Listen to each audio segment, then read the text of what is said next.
I'm here to let you know that the best seasoning for lamb chops is the Cajun spice. Begin by marinating the lamb chops with some Cajun spice, top it up with some suya spice, massage thoroughly and put in the fridge for few hours. Then in a grilling pan, heat up some butter and start to drop them in. Add in some fresh rosemary, thyme, garlic and sage herbs. Then flip over when one side is done and do same for another. For the sweet and sour sauce, in a bowl, add some olive oil, honey or maple syrup, soy sauce, oyster sauce, ginger and garlic paste, then some pepper mix and stir thoroughly.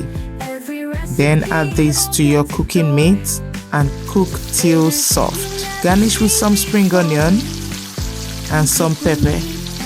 That's all, guys. Look at that. Just look at that. So yummy. Serve with rice, mashed potatoes, you name it. Thanks for watching. Bye. A hint of zest. Every meal's a party. Bring your best. TGIF. From the stove to oven,